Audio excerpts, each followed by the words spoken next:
Oi galera do Movimento Vida 360, hoje eu tô aqui com uma convidada super especial, Tati Fukamati. Toda vez que eu vou falar seu nome eu sempre me embolo, então Fukamati.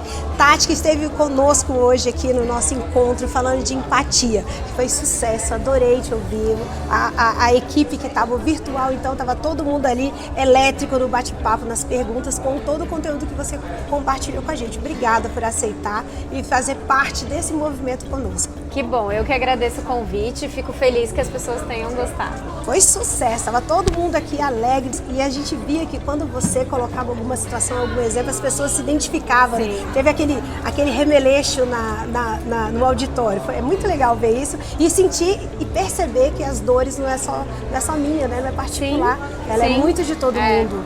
São anos assim trabalhando com esse tema dentro das organizações e a gente começa a entender o que são as dores comuns, né? O que são os comportamentos comuns, o que pega aí para as pessoas nesse desafio de se relacionar de uma forma positiva uns com os outros. Isso, o que eu achei interessante, eu queria que você contasse aqui pra gente, é que por muitas vezes a gente confunde empatia, né? A gente acha que ter empatia é aceitar tudo, né? Ficar sempre aceitando tudo que vem. E aí como é que é a gente conseguir lidar com isso e estabelecer um limite saudável do que é empatia e do que não é mais empatia, né? Como é que a gente consegue estabelecer esse limite saudável? A gente diz na teoria que empatia é a nossa capacidade de entender a perspectiva do outro e em algum nível compartilhar o seu sentimento, né? Então, é óbvio que é importante eu me alegrar com a alegria do outro, a dor do outro também doer em mim, mas é impossível a gente sentir exatamente o que o outro sente, a gente não é o outro. Nós somos pessoas com história de vida diferente, com perspectivas de mundos diferentes, né? Então, essa ideia de que empatia é se colocar no lugar do outro, cada vez mais tem sido desconstruída. Então, na teoria, empatia é esse exercício de compreensão da perspectiva do outro e de algum compartilhamento de sentimentos, mas na prática, cada vez mais eu tenho trabalhado com um conceito que eu ouvi a primeira vez da Djamila Ribeiro, em que ela diz que empatia é entender como é que o meu lugar impacta o lugar do outro, né? Como é que as minhas ações, os meus comportamentos, as minhas falas influenciam a vida, né, e o estado emocional das outras pessoas. E eu sempre gosto de contar isso porque empatia não é gostar de todo mundo, empatia não é concordar com todo mundo, empatia não é aceitar relações que não nos fazem bem, empatia é entender quem é essa outra pessoa. E também, empatia passa por eu conseguir me manter saudável e íntegra nessa relação. E isso tem a ver com respeitar os meus próprios limites, isso tem a ver com dizer o que é importante para mim, com compartilhar os meus sentimentos. E a relação empática ela vai acontecer no equilíbrio dessas duas coisas. Como é que eu entendo o outro, escuto o outro, abro espaço para que o outro se coloque na relação, mas como eu também digo, né, o que é importante para mim e falo sobre o que é aceitável, o que não é. Então, é muito importante que a gente faça esse exercício de entender que às vezes a gente vai discordar, que às vezes a gente vai entrar em conflito e que às vezes a gente pode até decidir que a gente não quer uma relação na nossa vida, que ela não nos faz bem.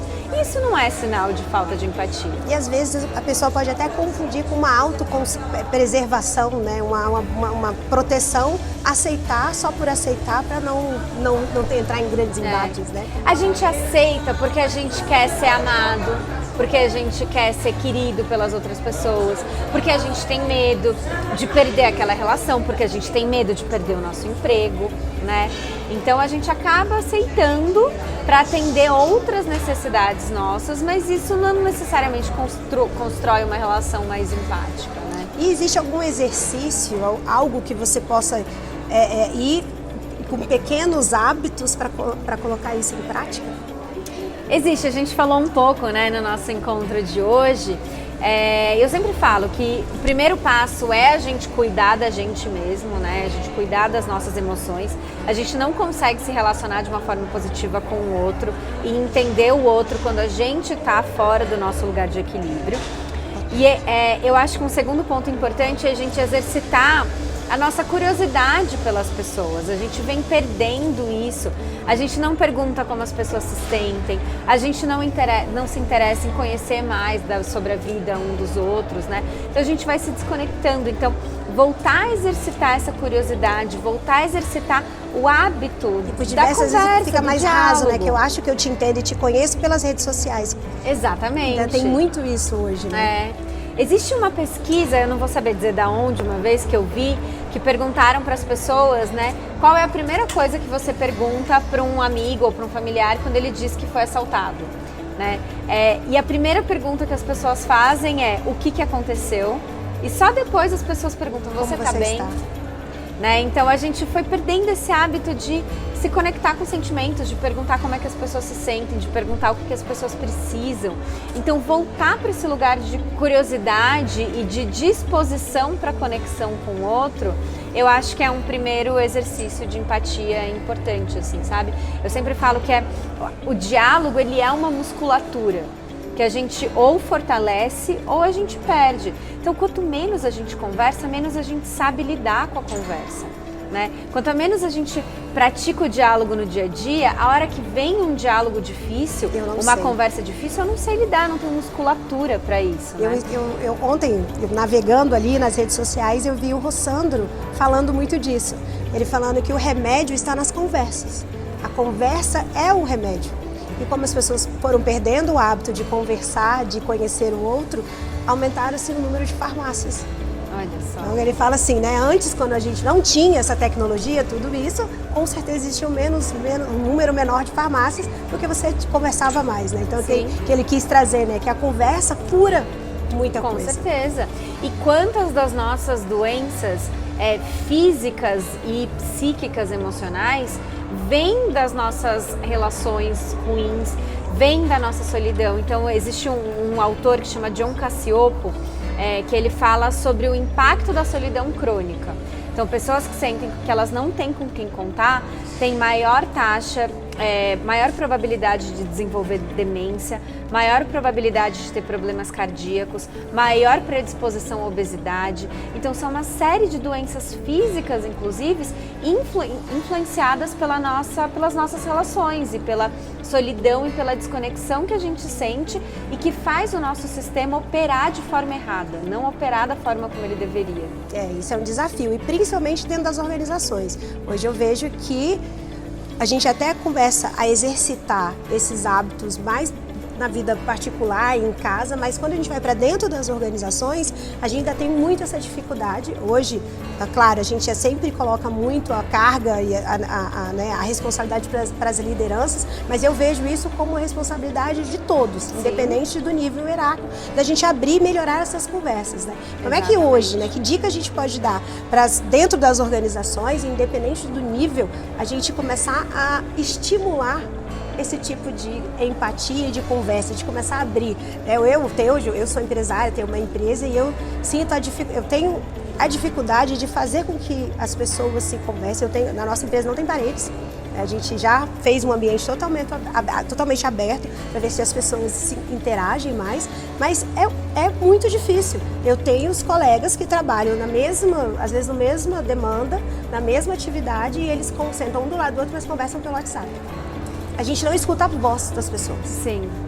E eu acho que aí entra num desenho de processos. A gente quer que as pessoas conversem, a gente quebra todas as... Não estou dizendo que é isso que acontece, a gente tirou as paredes, mas ninguém organizações. conversa. A gente tira todas as paredes, a gente cria salas de interação entre as pessoas e a gente sobrecarrega as pessoas 100% do tempo com entregas. Não sobra tempo ou espaço para que elas conversem. Então existem alguns processos e hábitos, rituais que a gente pode implementar que ajudam isso a acontecer. Então, por exemplo, a gente começa uma reunião semanal, tem muita equipe que tem reunião semanal. Essas reuniões começam, a liderança chega e fala: oi, e aí, vocês estão bem? Bem, beleza? Vamos lá? Esse tudo bem, e aí já vai ele foi protocolar, a gente não deu um minuto para que as pessoas respondessem se elas estão bem ou não, né? Então, por exemplo, o hábito do check-in nas reuniões, ele é muito importante. Então, a gente abrir e criar ali 5 minutos de espaço na nossa reunião para que as pessoas digam como é que elas estão chegando naquele dia, como é que elas estão chegando naquela semana. E aí a gente vai começar a entender que o nosso colega aquela semana está cansado porque o filho está doente, que a nossa amiga, a nossa outra colega está triste E talvez eu nem saiba o porquê, então, sei lá, talvez o cachorro tá doente, sabe?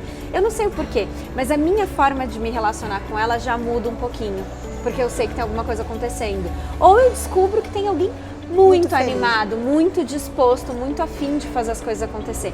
Então, criar um processo que abre espaço para as pessoas falarem como elas estão se sentindo é uma ideia. Legal. Criar um processo, por exemplo, existem organizações que têm reuniões quinzenais que elas são para falar não sobre os projetos, mas sobre como as coisas estão acontecendo. Então é 1 hora ali a cada 2 semanas, a gente consegue achar 1 horinha a cada 2 semanas para juntar as pessoas e as pessoas falarem, olha só, eu acho que isso não está funcionando bem, eu acho que essa dinâmica que a gente está de relação podia ser um pouco diferente, eu tenho uma sugestão de que a gente podia tentar determinado ritual, um espaço para as pessoas falarem sobre como elas se sentem em relação ao trabalho, sobre os processos, sobre as sugestões que elas têm para serem ouvidas.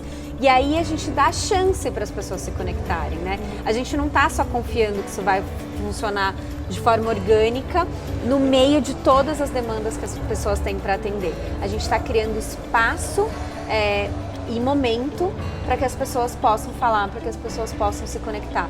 Então, fazer um desenho de processos que favoreça a empatia, que favoreça a colaboração, às vezes é muito importante. É um bom exercício que vai estimulando. Legal, gostei da dica. Gostei. Vou colocar em prática. Depois você me conta. Vou tentar colocar em prática. E aí, a gente vem com o movimento Vida 360, que hoje nós já estamos com 25 organizações no nosso movimento, né, que trouxeram todos os seus colaboradores.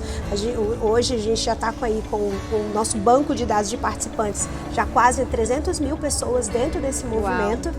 E aí eu queria te ouvir e saber o que você acha da importância desse movimento, desse estímulo que nós estamos provocando e levando para dentro das organizações em trabalhar o equilíbrio, né, emocional dentro das organizações, né? Porque por muito tempo a gente ficou preocupado só em resultado, metas, e agora a gente precisa também ouvir e cuidar do ser humano que está ali com a gente, trazendo aquele resultado. Exatamente. Eu acho que assim, gente, 2025, eu acho que a gente já sabe que nós somos seres integrais, né? Que não existe essa coisa de separar 100% o que é pessoal e o que é profissional, e que uma pessoa que está com a sua vida, com a sua saúde, com as suas emoções desequilibradas, ela vai passar do portão, passar o seu crachá ali na catraca e vai performar. Guardei aqui na prateleira, né, esse problema e não é nem porque a gente não está nem cobrando que as pessoas entreguem, né, façam a sua tarefa. A gente está cobrando que as pessoas performem, tenham resultados cada vez melhores. E a gente acha que isso vai acontecer partindo de qual ponto, né?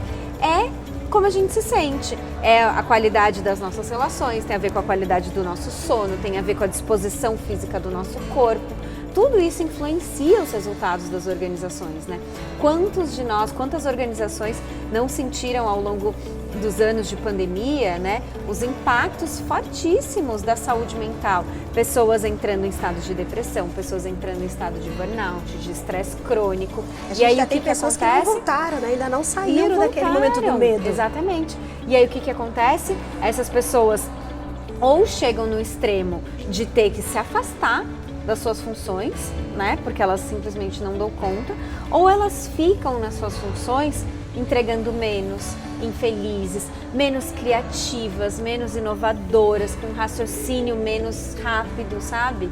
Então, se a gente quer, e eu sei que essa é uma realidade, as organizações estão olhando para performance, para resultado, para lucro, mas a gente tem que entender cada vez mais que quem produz esses resultados são as pessoas. E essas pessoas precisam estar bem. Essas pessoas precisam estar saudáveis, né? Essas pessoas precisam se sentir acolhidas, se sentir seguras, precisam exercitar a sua criatividade, a sua capacidade de inovação. E, né, parte dessa construção de saúde tem a ver com as nossas relações também. Legal. E é isso, um dos nossos principais objetivos aqui é isso, a gente ajudar com que as organizações e as empresas consigam transformar a sua organização num ambiente seguro. Sim. Né? Seguro para eu decidir ficar ou não. Né? Sim, seguro para que a pessoa consiga tomar as decisões dela também, mas de uma forma muito saudável para todo mundo, né? Então, é isso, a gente quer provocar essas conversas nas organizações cada vez mais. Tati, muito bom. Aproveitando o início do ano, 2025, vou fazer aqui, né, a pergunta para você.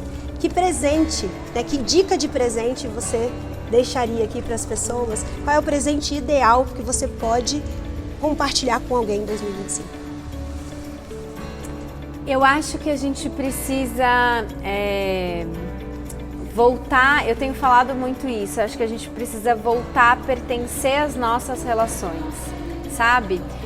A gente tem as nossas relações familiares, mas a gente está distante das nossas famílias, a gente já não se conecta, a gente não conversa, a gente tem as nossas relações afetivas e muitas vezes a gente já não se sente mais pertencente dentro delas e muitas vezes a gente não se sente pertencente dentro das nossas organizações. E esse pertencimento, ele é construído, esse senso de pertencimento, né? Ele é construído com conversa, ele é construído com intimidade, ele é construído com a construção, né, com o estabelecimento de vínculos.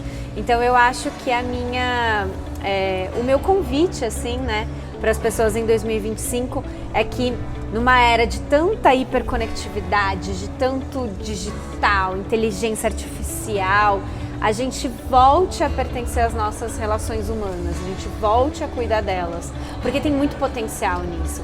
A gente cuida da nossa saúde, quando a gente cuida das nossas relações, mas a gente cuida, assim, da nossa criatividade, a gente volta a conversar com as pessoas, a gente volta a enxergar o mundo por outras perspectivas, sabe? Então tem muita potência no que a gente pode fazer junto, muito maior do que o que a gente pode fazer sozinho, né?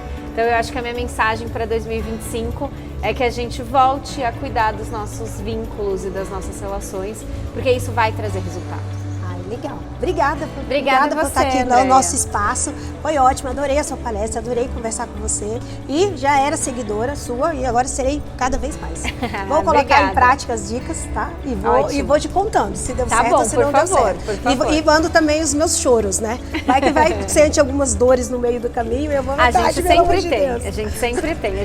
Não existe uma linha de chegada das relações, da empatia, do desenvolvimento, da confiança. A gente nunca ganha o diplominha, sabe? A gente só vai caminhando e construindo relações que trazem mais benefício pra gente e pras outras pessoas. Mas vou ficar com a sua dica valiosa. Boa. Não desista. Não vou desistir, eu vou conseguir. Boa, obrigada. Obrigada, Tati. Somos um só coração, somos equilíbrio, somos Vida 360.